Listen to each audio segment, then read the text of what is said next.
लेकिन वो बहुत आगे की सोच के संघर्ष कर रहा है, कोई आज का संघर्ष थोड़ी है उसका। एनीवे, इसी वजह से मेदवेदेव ने कहा कि ना तो हम इजराइल हैं और ना हम ईरान हैं। ऐसा मैंने क्यों कहा? क्योंकि ये कह तो सकते थे कि भारत पाकिस्तान, क्योंकि ट्रंप बार बार कहते थे ना हमने सीज फायर कराया, लेकिन वो भारत का नाम नहीं लिए। ईरान इजराइल का जो युद्ध इन्होंने रुकवाया, तो उस स्थिति में ये कहने लगे कि हमें वैसा मत समझो कि रशिया यूक्रेन रोक देंगे क्योंकि मैंने कहा।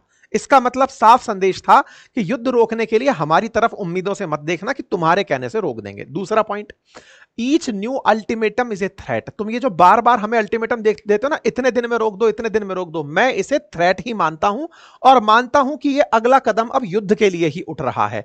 Not between Russia and Ukraine but on his own country. याद रखना, ये जो अल्टीमेटम तुम दिए जा रहे हो, इतने दिन में रोक दो, इतने दिन में रोक दो, ये रशिया यूक्रेन के बीच में युद्ध को नहीं बढ़ा रहा है, अब ये अमेरिका और रशिया के बीच में युद्ध बढ़ा रहा है, ध्यान रखना।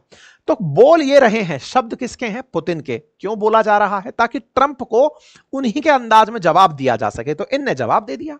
अब जब इनने जवाब दे दिया कि अमेरिका से युद्ध करने के लिए हम तैयार हैं, इससे ट्रंप बौखला गए। ये बौखलाहट ही थी जिसमें ये कह रहे थे कि भाई साहब, आई हैव ऑर्डर्ड, ये in just in case these foolish and inflammatory statement are more than just that. मतलब ये इस बयान को जो ये खुद देते थे ट्रंप, उनको उससे कोई दिक्कत नहीं थी, मेदवेदेव ने दे दिए, तो बोले तू ऐसा क्यों बोल गया, अब देख मैं क्या कर सकता हूं। तो वो जो अब देख मैं क्या कर सकता हूं वो हुआ। लेकिन ट्रंप की जमात में ट्रंप जैसे कई हैं, उनमें से ये लिंडसे जो ग्राहम हैं, जिन्होंने 500% टैरिफ भारत और चाइना पर लगाने की कहा था, जो तेल मंगाते हैं रूस से, उनका बयान आता है मेदवेदेव के ऊपर। फिर वही बात, तो एक तरह से ट्रंप डायरेक्ट मेदवेदेव से ना उलझते हुए लिंडसे को छोड़ दिया कि जा लिंडसे तुम बोलो, तो लिंडसे गए।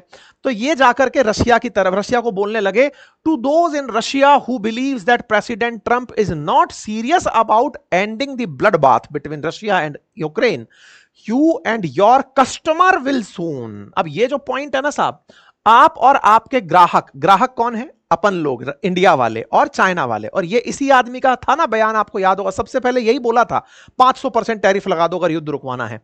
तो विल सैडली मिस्टेकन, मतलब उन्हें will soon be sadly mistaken, you will also soon see that Joe Biden is no longer president. तुम बाइडेन के समय में कर लिए होंगे युद्ध, अब ये ट्रंप का काल है, तुम नहीं कर पाओगे, और तुम्हारे मित्रों को ये रियलाइज होगा कि उन्होंने गलती कर दी है। ये कौन से दिन की बात है? 29 जुलाई की बात है भाई साहब। ये कलेश आजकल के ही कलेश हैं, जिस समय प्रधानमंत्री के बयान हो रहे हैं उस समय चल रहा है ये सब, बयानबाजी चल रही है धड़ाम धड़। ऐसे में इनको यह बताया जाता है कि सर आपकी तो बेइज्जती प्रधानमंत्री मोदी ने कर दी, भारत ने साफ कह दिया कि हम नहीं मानते। इधर की तरफ से मेदवेदेव कह के बैठे पड़े हैं कि तुम अपने आप को ज्यादा मत समझो, हम तुमको कुछ नहीं मानते। भाई साहब, इनसे रहा नहीं गया। इन्होंने तुरंत प्रभाव से कहा कि मैं अपनी तरफ से न्यूक्लियर सबमरीन भेज रहा हूं रशिया, क्या पता कब कुछ हो जाए। और भाई साहब, ये मैसेंजर ऑफ पीस वाला व्यक्ति अचानक पीस की जगह भूल गया और युद्ध के लिए अपनी तरफ से सबमरीन भेज दिया। जो जानते हैं वो बेहतर है, नहीं जानते उन्हें बता दूं, पानी में डूबकर चलने वाला वो जहाज जो युद्ध के पर्पज से बनाया गया है, इसे पनडुब्बी कहते हैं, क्योंकि पानी में डूबकर चलता है। दुश्मन को ना पता चले इसलिए इसमें तकनीकियों में परिवर्तन किया जाता रहता है। दुश्मन पता लगाने के लिए जनरली साउंड रेंजिंग और डिटेक्शन, जैसे कि सोनार पद्धति कहते हैं, उसका उपयोग करता है। लेकिन सोनार का भी पता तभी होता है जब साउंड वेव्स भेजी जाएं और वो टकराकर वापस लौट कर आएं। लेकिन ये आभास पूर्वाभास ना हो, इसलिए सबमरीन को बिल्कुल साइलेंट बनाने का प्रयास किया जाता है, क्योंकि पानी में इतना गहराई से डूबकर चलती है कि आपको ऊपर से पता नहीं चलता कि नीचे से कोई जहाज निकल गया।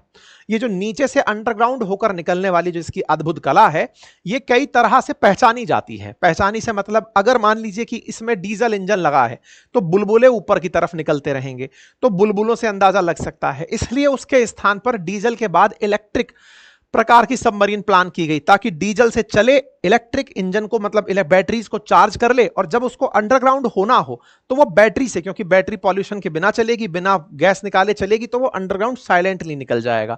लेकिन बैटरी से चलने वाली सबमरीन बहुत देर तक अंडरग्राउंड रह नहीं सकती, उसे फिर डीजल इंजन ऑन करना पड़ेगा, और जैसे करेगा फिर बुलबुले दिखेंगे।